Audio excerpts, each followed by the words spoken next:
Moraï Verabotaï. Nous allons suivre notre actualité qui va très prochainement arriver en l'occurrence, la fête de Pessah. Et pour cela, nous inspirer peut-être des premières pages de la Gemara de Pesachim, qui porte ce nom. Au lieu d'un traité talmudique, au lieu de porter le nom de Pessah, ça s'appelle Pesachim au pluriel. Contrairement, par exemple, à la Gemara de Souka, parce qu'il y a une Souka. C'est pas au pluriel, c'est au singulier. Ok? Yoma, au singulier, parce que c'est le traité talmudique qui traite du jour le grand jour de qui? Rosh Hashanah, etc. Shabbat. Et là, le traité de Pessah est au pluriel Pesachim. Ceci, vous l'avez deviné. C'est le Korban. Non, le Korban s'appelle Korban Pessah, au singulier aussi. Les Korban. Non, non. On offre un Korban Pessah, je ne vais pas entrer dans les détails, et plus une Chagiga, un Korban qu'on ajoute pour la fête. Tout simplement, c'est la seule fête qui, si elle n'a pas été respectée par certains, de manière involontaire d'ailleurs, et non pas préméditée, les gens qui étaient loin de Jérusalem, étant donné que la fête de Pessah, à l'époque où le temple existait, ne pouvait se faire qu'à l'intérieur des murailles de Yerushalayim, Nachon, puisque l'essentiel de la fête c'était l'offrande d'un sacrifice pascal, et que c'était une ambiance extraordinaire, des centaines de milliers, voire des millions de gens se retrouvaient à la soirée de Pessah pour faire une espèce de mangal très religieux, c'est-à-dire une fête à laquelle on invitait beaucoup de gens. Eh bien, si des personnes étaient trop loin d'Yerushalayim, n'avaient pas eu le temps d'arriver, malgré leur effort, ou bien s'ils étaient 7 jours auparavant dans un état d'impureté très, très important, c'est-à-dire Tum Atmet, l'impureté par une dépouille mortelle, eh bien, ils ne pouvaient pas, les malheureux, ce n'était pas leur faute, faire le Korban de Pessah. Parce que pour faire le Korban de Pessah, il faut être tahor, et surtout pour le sacrifier et le manger. Voilà pourquoi la Torah, sur la demande de ces personnages qui étaient les malheureux dans l'impossibilité de faire Pessah, se sont adressés à Moshe Rabbeinu, ceci dans la paracha de Béalotra. Et ils lui ont dit, qu'est-ce qu'on fait? Moshe s'est adressé à Hachem, il n'avait pas la réponse. Et l'Éternel lui a dit, waouh, comme ils parlent bien, ces gens, c'est merveilleux, tu te rends compte? Ils n'ont pas pu faire Pessah, et ils sont tristes, ils sont très tristes, ça leur manque énormément, cette fête justement qui leur accorde après l'esclavage de leur travail et de tout ce qui pèse sur nos épaules, aurait souhaité célébrer la fête de la liberté, du Hérout, comme de la sortie d'Égypte. Qu'est-ce que je fais, Hachem? Dis-moi. Bon Dieu lui a dit, ils parlent bien les gens qui t'ont demandé, et je vais leur faire plaisir. Ils peuvent faire un deuxième Pessah. Quand? Un mois après. Au lieu du 15e jour du mois de Nissan, ils le feront le 15e jour du mois de Iyar, qui est le mois d'après Nissan. On appelle cette fête Pessah Sheni. Elle ressemble au Pessah au premier, avec quelques différences. Contrairement au Pessah premier pendant le 15 Nissan, il est interdit dans chaque foyer qu'il y ait du Hametz qui soit présent, Nachon, pendant les 7 jours. Pour le Pessah Sheni, on n'impose pas à ces gens, de brûler le Hametz, de le liquider tout, ils peuvent le garder dans leur maison, puisqu'il s'agit de quelques individus. Donc il y a quelques nuances entre ceci et cela, ok? Voilà. Nous nous inspirons donc. Voilà pourquoi le traité qui parle de la fête de Pessah est au plus réel. Pessah, Him, entre autres. Voilà. Moi, je crois aussi qu'il y a une réponse peut-être plus morale ou moins intellectuelle, j'en sais rien. Ça s'appelle Pessahim, c'est parce que il y a une présence colossale du nombre de fidèles qui viennent se rendre à Yerushalayim. Parce que Souka, tu l'as fait où ta Souka? Chez toi à la maison. Tu habites à Haïfa, tu fais ta Souka. Tu habites à Elat, tu fais ta Souka. D'accord? C'est pas nécessaire. La présence des Juifs pendant d'autres fêtes non plus n'est pas nécessaire. Il y a ce qu'on appelle le pèlerinage, oui, qu'on fait à Pessah, Shavuot et Sukkot, mais selon les disponibilités des uns et des autres. Et s'ils n'ont pas pu monter pendant Sukkot ou pendant Shavuot, bah, ils n'ont pas pu. Donc, il n'y a pas un deuxième Shavuot dans le calendrier juif, il n'y a pas une deuxième fête de Souka, etc. Mais pour Pessah, oui, parce que cela revêtait une importance colossale. On nous inspirait donc de la première page de ce traité de Pessahim, qui commence par la recherche du Hametz et qui débute ainsi. Or, les Arba'a Asar, Bodkim eta Hametz, les Or Haner. Mesdames et messieurs, voici la traduction. À la lumière du 14e jour du mois de Nissan, nous recherchons, nous vérifions le Hametz, les Or Haner à la lumière d'une bougie. Voilà. Voilà comment commence la fête. Il faut d'abord éradiquer totalement cet aliment qui nous a accompagnés tout le temps, durant toute l'année, et qui s'appelle le Hametz.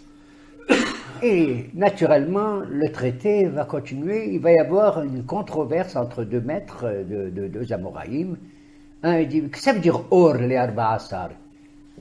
À la lumière du 14e jour. C'est quand la lumière du 14e jour? Or, le mot en hébreu, or, ça veut dire la lumière. Normalement, ça devrait être le matin. Un rabbin, il a dit, oh, les Arba Asar, ça veut dire Naghe. C'est en araméen, il parlait. Naghe, ça veut dire quoi? Noga, ça veut dire quand il fait beau, il fait jour, il fait clair. Quand il fait clair. Et l'autre dit, pas du tout, c'est l'élé. C'est la veille, la nuit. C'est la veille du 14e jour qu'il faut faire la recherche du Hametz.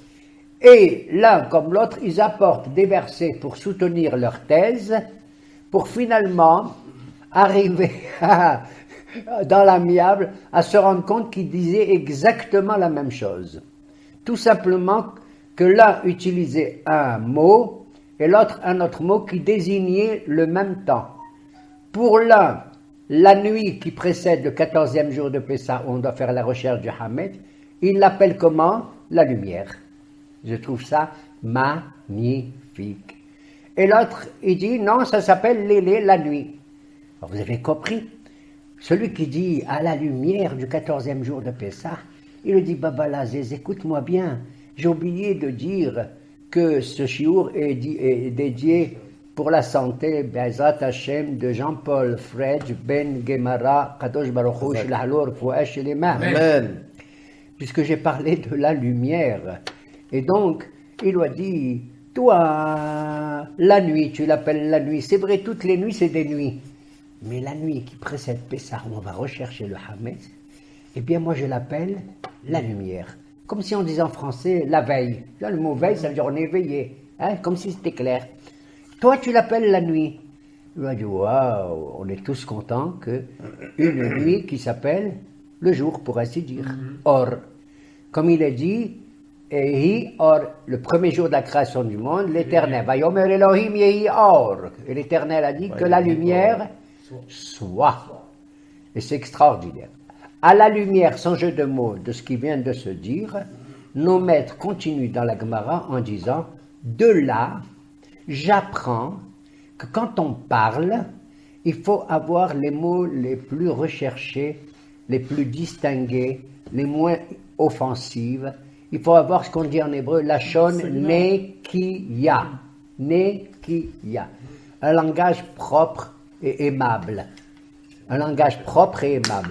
N'appelle pas cette nuit où on recherche le Hametz la nuit. Dis l'Aziz à ma chérie, je t'appelle comme si c'était le jour. D'ailleurs, on dit que l'El Shimurim Hu, le soir de Pessah, c'est la nuit qui a été déjà préservée depuis la création du monde pour nous protéger de toutes les menaces qui peuvent exister, de toute nature, les menaces visibles ainsi que les menaces invisibles dont je ne parlerai pas pour les menaces invisibles. Point à la ligne. Et donc, de là, la Gemara nous dit, qu'est-ce que ça vient faire? La recherche du Hametz, c'est exactement, vient t'apprendre que tu dois chasser de ton verbe, de ton langage, tout ce qui est Hametz, tout ce qui est fermenté, tout ce qui manifeste un certain orgueil, une prétention. Étant donné qu'ici, cette fois-ci, le hametz représente quoi? C'est de la farine que tu mélanges et pendant longtemps et tu ajoutes de la levure et tout qui se met à gonfler. Celui qui parle comme un gonflé n'est qu'une enflure. Vous avez compris? C'est incroyable que dès le début de la Gemara, donc, on nous dit que l'essentiel de cette fête, c'est de l'introduire dans un langage qui soit propre. Donc je le sais, dit la Gemara, je le sais tout simplement parce que quand, que Dieu préserve le bon Dieu, il a décrété le déluge sur la terre, vous vous souvenez du temps de Noé, comme on dit chez nous en France, hein? Là-bas sont entrés dans la Théba, dans l'arche de Noé, à part sa femme et ses enfants et 3 enfants, il a fait entrer des animaux.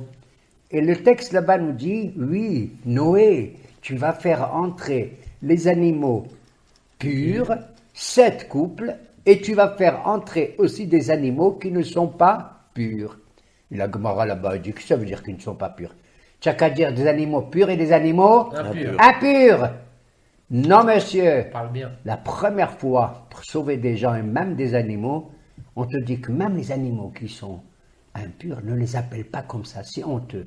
Déjà, eux aussi, ils ont peur, il faut qu'ils se cachent, il faut qu'ils se sauvent. Hein? Dis des animaux purs et des animaux qui ne le sont point, c'est tout. Mais quand de là, j'apprends qu'il faut avoir un langage très propre. Au lieu de dire ce pourri, ce salaud, je ne sais plus quoi dire, dis, t'as vu, ce mesquin quand même et tout ça. D'accord? De là, j'apprends qu'il faut avoir la chose des clients. Mais la Gemara là-bas dit, attends, le mot tahor, c'est pur. Et le mot impur, c'est quoi en hébreu? Tamé. Est-ce que le mot tamé, impur, n'existe pas dans la Torah? Il existe.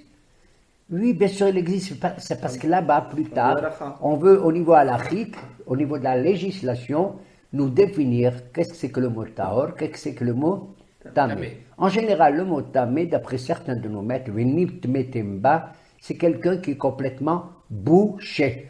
Tamé, c'est pas quelqu'un que tu rejettes comme ça et tout. Il est bouché, pas le boucher, hein. Il est bouché, complètement fermé. Il est metumtam. Il ne comprend pas. Il est en dehors du circuit parce qu'il le fait volontairement. C'est ça un homme qui est tamé. C'est quelqu'un qui ne participe pas avec le public, avec la communauté. Il ne partage pas et ses peines et ses joies. D'accord? Alors pourquoi au niveau halachique, on est obligé d'employer le mot tamé. Mais à l'origine, dès que la Torah veut parler de ça, pour les animaux qui entrent, elle dit des animaux purs et des animaux qui ne le sont point. C'est incroyable comment un traité talmudique, qui doit nous parler d'une fête dans laquelle nous dépensons tellement d'efforts et nous subissons et généralement la dictature de certains, puisque Pessah chez nous ne commence pas la veille de Pessah, ça commence déjà un mois avant. Ça veut dire qu'il faut liquider tous les millefeuilles, tous les éclairs et surtout les religieuses. Il faut les liquider avant, juste après Purim. Nachon? Et elle continue la Gemara à dire, d'où je sais qu'aussi il faut employer un terme convenable. Je l'apprends d'un monsieur qui était le premier roi en Israël, c'est le roi Shaoul. Il organisait tous les Rosh Chodesh une fête. Le Rosh Chodesh, c'est la fête des rois et c'est la fête des femmes aussi, vous le savez. Le Rosh Chodesh, elles ne doivent pas trop travailler. Elles doivent vraiment. Maintenant, elles peuvent, parce que la machine à laver, tu appuies un bouton, ça va. Mais à l'époque, les pauvres. Et donc, c'était un Rosh Chodesh et devait participer à ce festin royal tous les dignitaires, y compris un qui s'appelle David. Vous avez entendu parler de David, hein, qui était le musicien de Shaoul lui-même, qui était absent ce jour de Rosh Chodesh. Et Shaoul demandait à son fils Jonathan, qui était l'ami intime de David, il dit, Madoua Loba ben Ishai, pourquoi il n'est pas venu le fils de Ishal? Je pense Bilti Tahor, Kilo Tahorhu. Je pense qu'il n'est pas venu parce qu'il n'est pas pur, étant donné qu'il n'est pas pur. Il répète même 2 fois le mot. Et là-bas, on dit, waouh, le roi Shaoul était un roi délicat. Tu sais comment il portait de son costume merveilleux, une dignité une pudeur et tout, et même un langage. Alors, au lieu de dire, ah, il n'est pas venu David parce qu'il est impur, il est tamé, c'est-à-dire il est touché par une certaine impureté. Il a dit non, bilti tahor, peut-être qu'il n'est pas tahor. 2 fois il a dit comme ça. Vous avez compris? De là, j'apprends qu'il faut un lachon et qu'il y a un langage propre. Tu comprends? D'où j'apprends aussi, la Gemara dit, ah oui, mais il y a encore comme ça d'autres exemples qu'elle cite, la Gemara, de gens qui s'expriment comme ça. Par exemple, quand tu parles d'une certaine impureté, encore une autre qu'on appelle le zav, on dit si un homme il se trouve merkave, si il chevauche un truc impur, on emploie le mot merkave, comme rochev, chevaucher. Il dit pour une femme, on ne dit pas ça. On parle plus proprement. On ne dit pas merkave, chevaucher, on dit moshav, un endroit où on s'assoit. De la même manière, lorsque tu vois un homme qui chevauche un chameau ou un cheval, en hébreu on dit rochev. C'est pas beau de dire ça à propos d'une femme. C'est une position qui n'est pas acceptable de dire ce mot, d'employer ce mot. Alors on dit yoshevet. Et la Gemara donne des exemples multiples là-dessus. Comprenez? Donc nous voyons cette introduction de la Gemara qui est merveilleuse, qui nous parle de la propreté, non pas de la maison uniquement au niveau matériel du Hametz, mais de la propreté, de l'attitude et du verbe et du langage que nous devons avoir. À tel point qu'elle cite des exemples qui ont été vécus. Un jour, un rabbin, il avait devant lui 2 hommes avec qui il étudiait la Torah. Et ils avaient l'air fatigués comme ça. Il leur a demandé, qu'est-ce que vous avez? Un, il lui a dit, oh là là, je suis épuisé parce que je reviens dans notre cours. Toute la journée, j'ai étudié, je suis crevé comme un cochon qui est fatigué. Et l'autre lui a dit, et toi? Il lui a dit, moi, je suis crevé comme un chevreau qui est fatigué. Le Rav, il a compris. Il a dit, celui qui s'est mal exprimé, le mot cochon, c'est pas beau. C'est davar aher. Celui-là, il va mal sortir dans sa vie. Et c'est vrai, il est mal sorti, ce bonhomme qui a parlé comme ça. Et celui qui a dit comme un chevreau fatigué, c'est devenu une grande autorité rabbinique. La même histoire existe que cite ce traité, dans lequel un maître se trouvait devant 3 Kohanim, 3 prêtres, qui revenaient du temple, du Beth Amikdash, et il leur a posé la question, alors vous avez que ça s'est bien passé dans le temps? Ouais, c'est bien passé. Je sais que tous les Shabbats, vous mangez le pain de proposition. Il y a 12 pains qui sont sur la table du sanctuaire, Nachon, oui. Et on ne les mange que le Shabbat. Il reste d'un Shabbat au suivant, et quand on les mange le Shabbat suivant, ces pains-là, il y en a 12, ils sont aussi chauds et aussi tendres, aussi frais que quand on les a mis une semaine auparavant. Il leur dit, toi, qu'est-ce que tu as mangé? Il leur dit, on était nombreux les Kohanim, mais moi j'ai mangé juste un petit morceau comme un foule, comme une fève, la grosseur d'une fève. Et l'autre lui a dit, et toi? Il lui a dit, moi j'ai mangé juste la grosseur d'une olive. Ah, ok. Et le troisième, et toi, qu'est-ce que tu as mangé? Il a dit, moi j'ai à peine mangé, même pas comme la grosseur de la queue d'un lézard. On a dit, boalik. Vous savez comment il a parlé? Que tu dises grosseur d'une fève, d'une olive, ça va. C'est vrai que tu n'as pas reçu suffisamment, mais tu as reçu. Et toi, tu savais comment il s'est exprimé? Donc on voit ici qu'en vérité, le but qu'on recherche pendant la fête de Pessah, c'est vrai qu'on fait plein d'efforts, etc. Et on nettoie la maison de haut en bas et tout. Mais il faut comprendre le sens, je dirais, littéral du mot Pessah, qui veut dire la bouche qui parle. Vous avez vu? Pessah, la bouche qui parle. Et si elle doit parler, alors à ce moment-là, Vechol amar ve'elesaper bisiat Mizraim, areze meshuba, comme on lit dans la Haggadah, celui qui parle abondamment le soir du Seder, alors il est digne d'éloge, areze meshuba. Mais il faut que ce parler soit un véritable dialogue et mettre en scène en premier lieu tous nos enfants et nos petits-enfants. Vous avez compris? Voilà pourquoi la Haggadah est un récit. Comment on traduit le mot Haggadah chez le Pessah? C'est un récit. Il ne faut pas parler seulement. Haggadah, ça veut dire il faut que tu Tu racontes des paraboles, des proverbes, des petites histoires que les enfants, ils adorent. Et un échange. Et un échange et tu les fais participer. C'est ça que ça veut dire. Tu sais, ça veut dire la traduction première du mot Haggadah, c'est attaché et lié. C'est vrai. Ça veut dire attaché et lié. Il faut qu'il y ait un dialogue, il faut faire participer le maximum de tous ceux qui sont autour du plateau du Seder. Et d'ailleurs, pourquoi on appelle ça le soir du Seder? Il faut de l'ordre. Si tu veux avoir de l'ordre dans la famille, c'est un exemple, il faut que tu attaches et tu accordes à chacun sa place. L'ordre et le Seder, ça veut dire que tu accordes à chacun la place qu'il mérite. Et surtout si vous avez des enfants, comme nous tous, Be'ezrat Hashem, faites en sorte de mettre un enfant au milieu de 2 adultes, et pas tous les enfants ensemble. Ouais. Et prévoyez des petits cadeaux. Les tout petits vont chanter, les moyens ils vont raconter, et les plus grands vont faire une mise en scène de la fête de Pessah ou de la sortie d'Égypte. Et donc nous sommes effectivement tenus par un certain programme pendant le Pessah que nous récitons dès le début. Kadesh Urhas Karpas Yahas Magid Rosa Motzi Matzah Maror Korech Shulchan Orech Safon Barich Halel Nirtza. On présente devant tout le monde le programme du Seder, de cet ordre-là. Parce qu'il faut un ordre, effectivement. Et si je compte dans cet ordre le nombre d'actions que nous devons faire, uniquement dans cet ordre, il y en a combien? Il y en a 15. Et ce chiffre 15 s'impose. Vous savez que dans la tradition, nous avons toujours des moyens de comprendre. Chaque chiffre correspond à quelque chose. Par exemple, 10, c'est les 10 commandements. Et les 15, le chiffre 15, c'est le nom de Dieu, Yud-He. C'est Alléluia. Ya. D'accord?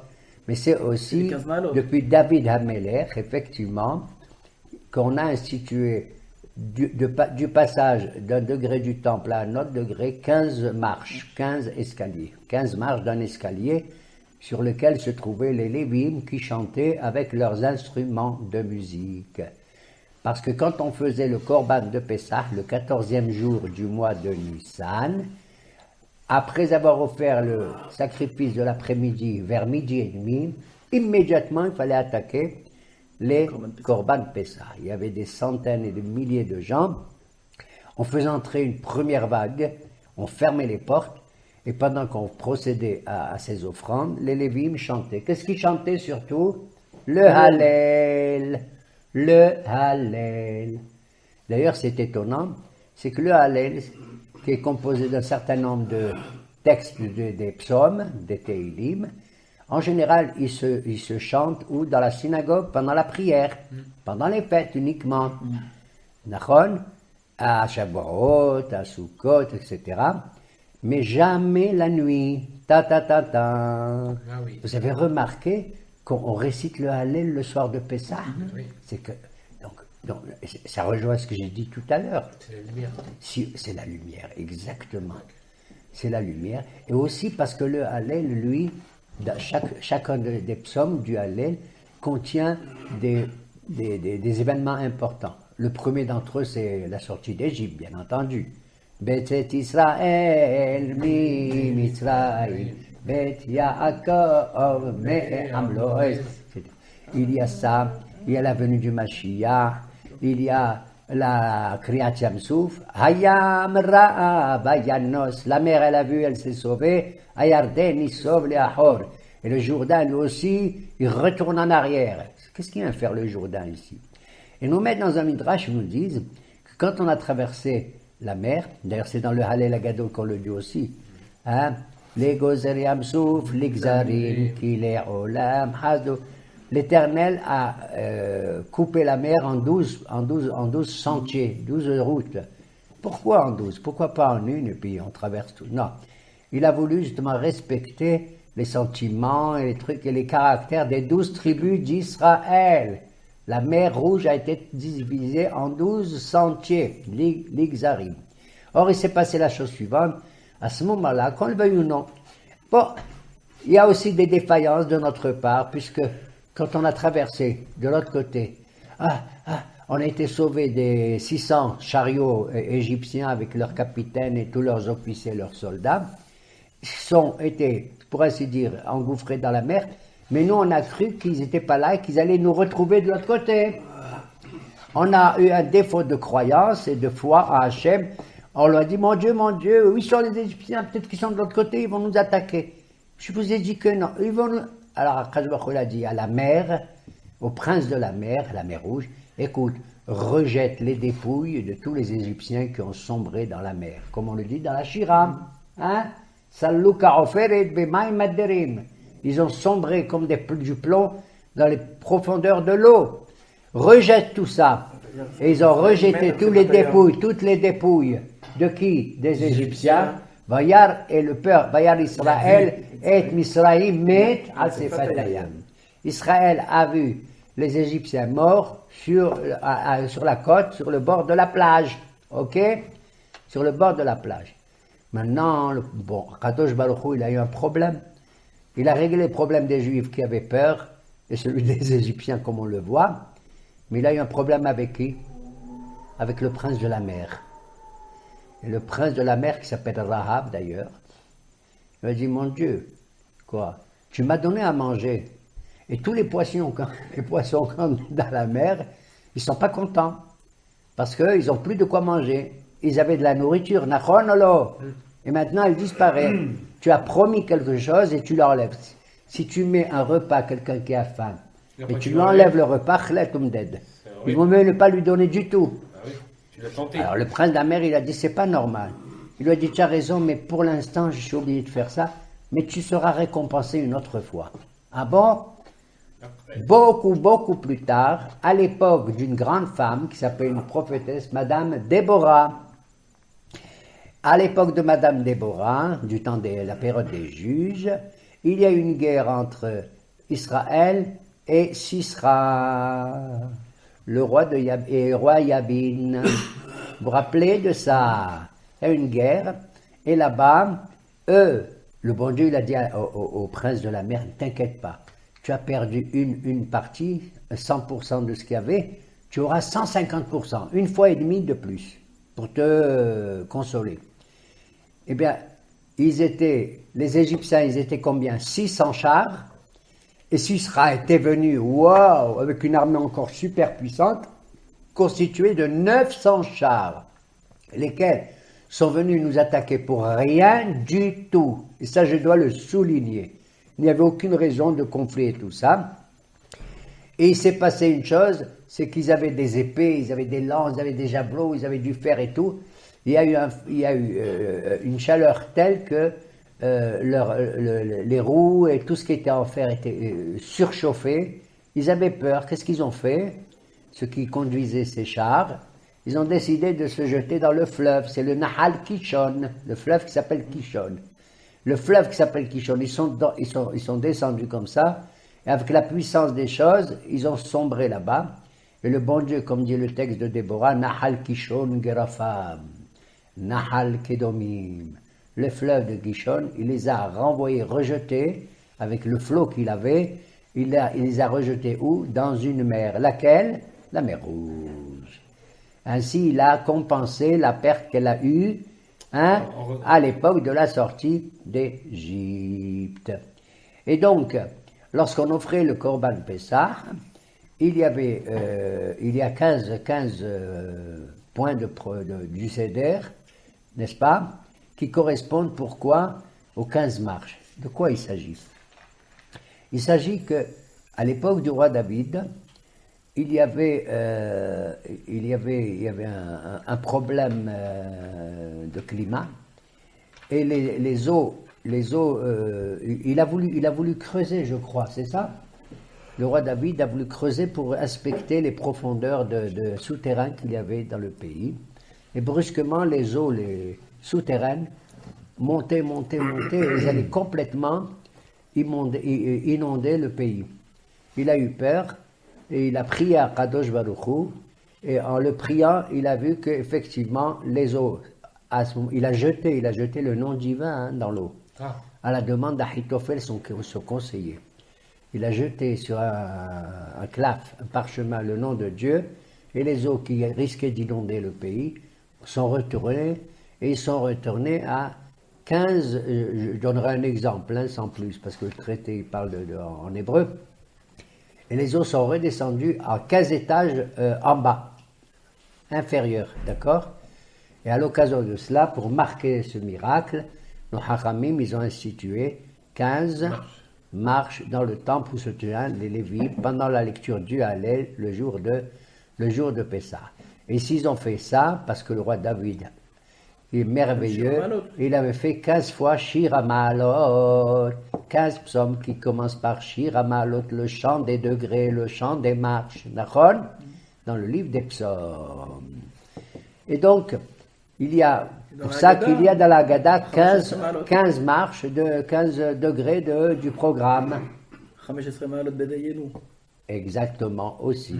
Il y a 15 marches et dans Dayenu et tout. Voilà. Donc, ce qu'il me semble le plus important de relever, c'est ce rejet épisodique et non pas total du Hametz. Et non pas total, j'insiste sur le mot et non pas total. Parce que il n'y a rien de ce qu'Akadosh Baruch Hu a créé qui ne soit pas, j'allais dire, consommable d'une certaine manière, si c'est licite selon la halakha. Et ceci doit marquer notre esprit pendant les 7 jours de Pessah. Et ce korban que nous organisons, c'est justement en quelques heures, il doit être prêt pour tout le monde. Et on a le droit de faire participer à ce mangal, à ce sacrifice pascal, le nombre de gens qu'on souhaite. Les amis, la famille, comme il est dit,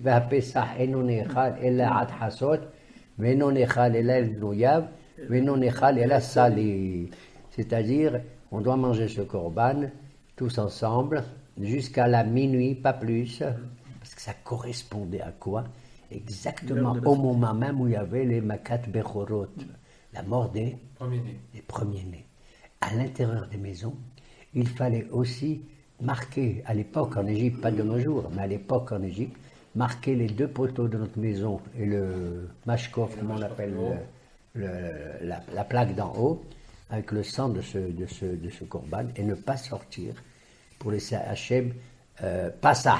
Et là, on traduit le mot sauter au-dessus des maisons d'Israël pour infliger la sanction que méritaient réellement les Égyptiens pour la souffrance incroyable qu'ils avaient pendant 210 ans infligée à Am Israël. Pourquoi 210 ans et non pas 4 siècles comme le bon Dieu il a dit, hein? Il avait dit au Brit Betarim à Abraham et tout, hein? Il a dit, ton peuple éternel, plus tard, pendant 4 siècles, ils seront asservis. Or, quand on voit, on a été asservis, entre guillemets, que 210 ans. Étant donné que l'esclavage a été le plus horrible qui soit, c'est comme si ils avaient vécu là-bas 4 siècles de souffrance. Mais Hashev et Aketz, tu enlèves du mot 400, le 400, pas siècle, 400 années. 190. Le Ketz, c'est la fin, 190, il te reste 200. Il te reste 210 ans. C'est quelque chose que sur le moment de la cravate du Korban Pessah. Quand la Mishnah qui raconte comment ça se passait au Beth Amikdash, il faisait rentrer une première kita, il fermait les portes, une deuxième, une deuxième, une troisième, et jamais plus que 3. Ouais. Comment c'est possible, jamais plus que 3? Quand le nombre... Si tu mets 200 000, 300 000 et 400 000. Combien il pouvait rentrer? La question a été posée, elle est tout à fait justifiée. Eh bien, il paraît que si on voit les dimensions de l'époque, même les dimensions de l'époque, c'était quelque chose qui était possible. Et pour utiliser une phrase qu'il y a dans le Talmud d'ailleurs, et qui disait « Ayu tsefufim », lorsqu'on entrait dans le temple, on était tous serrés les uns contre les autres, et quand on se prosternait, on avait toute la place. c'est encore indénissible, ça fait partie des 10 Il fallait au miracles. même s'ils qu'il y a. étaient 30 sur chaque Corban Pessah, peut-être une trentaine qu'il fallait Ouais. manger entièrement. Oui. Ça fait quand même au moins, ça doit faire au moins 200 000. Mais 200 plus que ça, tu as raison amplement, surtout de nos jours, Ezrat Hashem, si Et ça l'odeur, revient. et le sang. Non, ça les gênait pas. ça. Moi, on m'a Il y avait dit pas- dernièrement si, que il y dans avait le, pas- il y avait dans pas le de- Harabaït ou dans l'enceinte sacrée, pas seulement le Harabaït, dans l'enceinte sacrée, il pouvait y avoir au moins 1 million, 1,5 million de gens. D'après ce qu'on m'a dit. Je suis pas sûr parce que je connais pas bien la surface, hélas, de cet espace-là en question.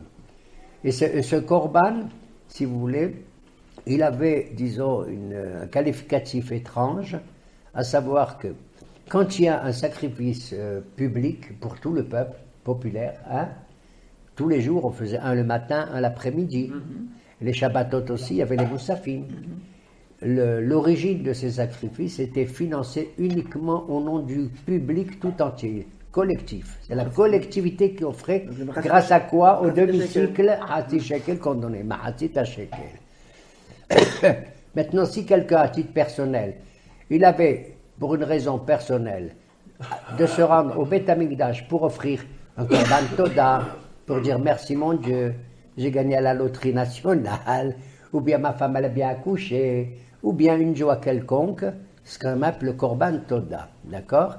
Ça, il pouvait avec son propre argent, personnellement, à titre individuel, le faire. Donc il y a des sacrifices publics. Public et individuel. Et ce public était financé uniquement que par l'argent public. Aucun homme n'a le droit donner de l'argent pour un corban quotidien, personne, public. Mais il a le droit, si pour certaines circonstances, par exemple, prenons l'exemple de la paracha de cette semaine, c'est le Metzora. Un type a été affecté par la lèpre, d'accord? Il ne s'agit pas de la lèpre de nos jours, mais de la lèpre biblique de l'époque. À l'issue de sa guérison, étant donné que cet homme il est Metzora et qu'il est rejeté du camp d'Israël, totalement. Pourquoi il est rejeté? Ça rejoint l'idée de Pessah, le langage propre. Il est Motzi Shemra, quelqu'un qui trouve toujours les défauts chez les autres. Il dit du mal des autres, le Metzora. Il est frappé. D'abord, étudiez le texte de la paracha de Metzora cette semaine, vous verrez. D'abord, il est frappé dans un premier avertissement.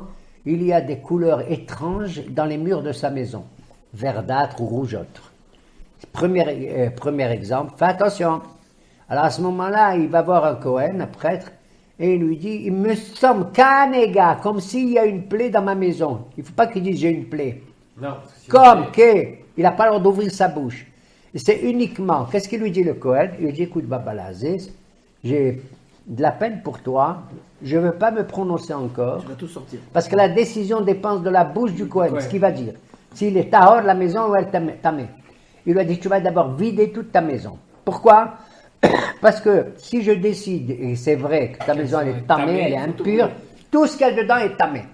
Lazé, s'il te plaît, le bon Dieu il a pitié de toi. Vide ce que tu as, même les ustensiles de Cléhérès, même les ustensiles, tous. Comme ça, si je déclare c'est tamé, au moins il n'y a que la maison, vous allez casser le mur en question, Voilà, la partie du mur, etc. Je n'entre pas dans les détails de la cave. Voilà. Encore Si la tu as pas- miséricorde. Hein? Encore la miséricorde. Bien sûr. D'abord, il touche les murs. La pierre, elle est touchée. Tu te rends compte? Même moi, un jour, je ne vous dis pas, mais moi, un jour, j'ai parlé à une communauté il y a longtemps à Cannes. Il s'est passé un certain nombre de choses, je ne sais pas si j'ai raconté, au sujet d'un film qui s'appelle La vérité si je mens, etc. Bon. Et je n'ai pas voulu que ce film soit tourné. Non pas parce que je suis contre les films, c'est parce que j'ai su ultérieurement, on m'a trompé, on m'a dit qu'il s'agissait d'un documentaire sur le judaïsme et la synagogue, et qu'en vérité, les responsables m'ont caché la véritable truc. C'est-à-dire que c'était un film tout court. Un film avec une scène de film, et dans lequel d'ailleurs il y avait un de mes amis proches de chez notre famille qui s'appelle Monsieur Enrico Macias. Et un beau jour dans mon bureau, elle arrive comment on appelle ça, une script girl, Toc, toc, toc, je ne savais pas. Bonjour, monsieur le rabbin. Voilà, ils sont venus. J'avais vu un tas d'appareils et tout dans la cour de la synagogue, une belle Ils sont venus filmer synagogue. là-bas. Pour faire le film, oui. Ah, pour finir. Pour faire, voilà, avec un ton hautain, un ton comme ça, tu vois. Voilà, nous sommes. J'ai dit, oui, mais de quoi il s'agit? Et je me suis rendu compte. Il y a eu des jeunes qui sont venus me voir après, ils m'ont dit, monsieur le rabbin, attention, on a vu le numéro 1, c'est dégueulasse. Les dialogues qu'il y a dans ces films et tout. Je dis, quoi, dans ma synagogue, le Shabbat, j'ai interdit. Au président, à tout le monde, je dis, il n'est pas question. Je vous assure. Ils m'ont dit, mais les artistes, ils attendent à Saint-Tropez. C'est les artistes célèbres de ce film. J'ai oublié les noms, Galabru, je ne sais plus qui. Et Enrico, qui m'appelle d'ailleurs au téléphone, juste une heure après. Comment? Je ne suis pas sadique pour toi, tu ne te rappelles pas et tout. Bon, je ne vais pas rentrer dans tous les détails. Le Shabbat qui a suivi, devant tout le monde, les 3/4 de la communauté étaient contre moi. Comment on va perdre des millions? Parce qu'il le producteur a payé de l'argent pour ça. J'ai fait mon discours. Et à l'intérieur, j'ai dit, mesdames et messieurs, parce que ça me rappelle l'histoire des murs de la lèpre, au-dessus Shemra. J'ai dit, vous voyez les beaux murs de notre synagogue et tout, ils ont enregistré, ils sont là et je les entends, toutes vos belles prières que vous faites et tout ça c'est du hawnafa. Ça n'est que de l'hypocrisie, puisque vous les souillez et rendre impure notre synagogue. Il y avait un silence terrible. Presque les gens pleuraient. À la sortie, j'ai gagné la totalité des fidèles, pour ainsi dire, qui sont rangés à mon point de vue. Alors, la Torah dit dans cette paracha de ce Shabbat, premier avertissement, les murs. Le Kohen arrive et il rentre. Soit il voit suffisamment les choses, il déclare pur ou pas pur, d'accord? Soit il va pas. Maintenant, il rentre dans cette maison, par hasard, toutes les fenêtres sont presque fermées. Il n'arrive pas à voir quelle est la couleur qui est rendue coupable en question. Il n'a pas le droit, regarde encore ça, c'est merveilleux. Il n'a pas le droit, le Kohen, de dire, allumez-moi la lumière, ouvrez-moi les fenêtres pour que je vois bien si c'est tamé ou pas tamé. Il arrive dans une maison sombre, et le bon Dieu, la Torah a dit, tu regarderas cette maison comme elle est. Et même si, objectivement, elle est tamée, cette maison, il va la déclarer tahor, parce qu'il ne l'a pas vue. Je trouve ça absolument merveilleux. Tu arrives à un moment où tu ne peux pas voir. Tout se passe comme si un homme a fait un péché, et tu le vois complètement sombre, c'est comme s'il avait fait la tchouva. Une maison a fait tchouva d'elle-même. Parce que quand on vient l'inspecter, elle est complètement pas allumée, pas ouverte. Laisse-la tranquille. Premier avertissement. S'il ne tient pas compte, il continue, celui-là, à avoir un langage pas châtié. Alors à ce moment-là, la lettre va toucher ses vêtements. Et dans ces vêtements-là, tu as telle couleur et telle couleur et telle couleur. Et on dit, ça va toucher ses vêtements dans l'encolure ou dans le dos ou dans le vent. Bon. Comme si le vêtement, c'est les mots qui sont employés, comme si le vêtement épousait la forme du corps humain. Parce que les mots qui sont employés là-bas, c'est ça. Alors à ce moment-là, il faut aussi qu'il fasse le système, le Kohen décidera oui ou non. D'accord? S'il continue encore, vous savez pourquoi il y a trois groupes qui entrent dans le Beth Amikdash, monsieur? Voilà, l'Aziz, ta belle question. S'il continue cette fois-ci que Dieu préserve, eh bien, la plaie va toucher quoi? Son corps, sa chair. Et profondément dans sa chair. Pas la peau uniquement, mais Amok Bessaro, il y a écrit. Au plus profond de sa chair, il y a des plaques blanches avec des poils blancs. J'entre pas dans les détails halachiques.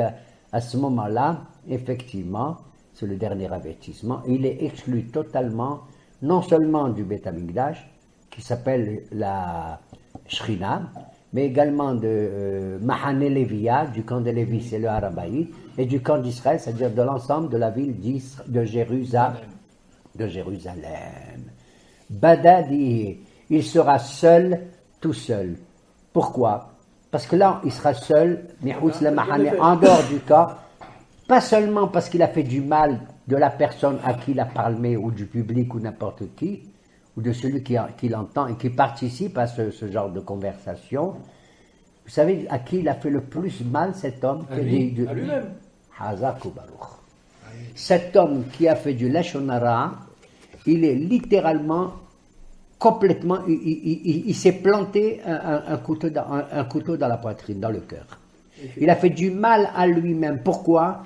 Parce que chez nous, un homme, contrairement, il y a 4 domaines. Il y a le domaine inanimé, c'est les pierres, la terre et l'eau, etc. Au-dessus, il y a les plantes, la végétation. Au-dessus, il y a le monde animal, végétal, animal, d'accord? Au-dessus, il y a l'être humain. Chez nous, les philosophes, nous de la France, on dit l'homme est un roseau pensant. Chez nous, dans la Torah, on ne dit pas un roseau pensant, l'homme est un parlant, un médaber. La parole, c'est ce qu'il y a de plus beau. Parce que c'est le lien qu'il y a entre la pensée et l'action. Et l'action. Donc, qu'est-ce qu'il a fait? Il a rendu tamé sa propre parole, cet homme. C'est comme si que Dieu préserve, il rendrait tamé. C'est ce qu'il y a de plus beau chez nous. Ce qu'il y a de plus beau chez tout le monde, chez tous les êtres humains d'ailleurs. C'est la parole. Et alors, il est badad.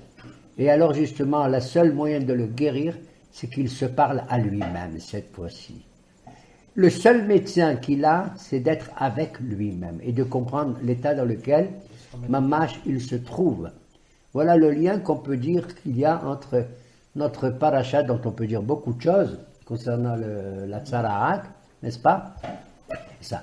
Et pour le guérir, à la fin, lorsqu'il a admis quel était son comportement et que les blancheurs ou les rougeurs de son vêtement, de sa maison ou de sa chair ont disparu, il réintègre son foyer et à ce moment-là, il y a une procédure, je dirais, une cérémonie, où on va prendre 2 oiseaux. Un va être, pour ainsi dire, on va tremper le sang, il va être sacrifié sur de l'eau pure dans un récipient. Et on va prendre le deuxième oiseau, qui se ressemblent d'ailleurs les deux. L'oiseau vivant qui reste un second, on va le tremper dans ce sang-là et on va l'envoyer. On va le faire envoler. On lui dit récupère ta liberté. Vous avez compris? C'est-à-dire, il y a, comment on appelle ça cette maladie, une double personnalité chez l'homme? La schizophrénie. Je trouve ça personnellement, c'est moi qui donne cette image. Je trouve qu'elle est belle. Les 2 oiseaux. Pourquoi c'est des oiseaux? Parce que les oiseaux, ils passent leur temps à faire hein? Tu passes ton temps à parler, à papoter, tout ça, d'un tel et d'un tel et d'un tel et d'un tel. Alors ces 2 oiseaux, c'est la double personnalité qu'il y a dans toi. Il y en a une qui doit crever, excusez-moi l'expression, à travers le pauvre oiseau qui va être sacrifié. Et l'autre qui est toi-même aussi, ton deuxième moi, c'est l'oiseau qu'on va envoyer à Alpene Assadeh. Il faut le faire envoler vers la campagne.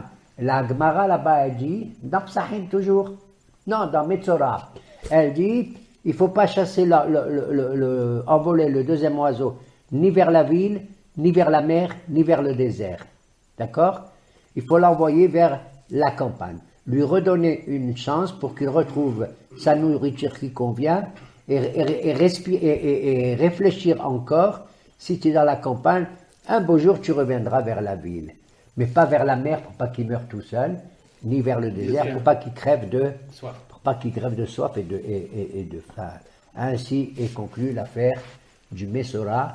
Et nous avons bouclé, entre guillemets, le cœur même, le cœur tout à fait de cette histoire de Pessah que nous devons tous, les uns et les autres, entamer dans la joie, dans le bonheur et dans la propreté de toute notre existence. Bon.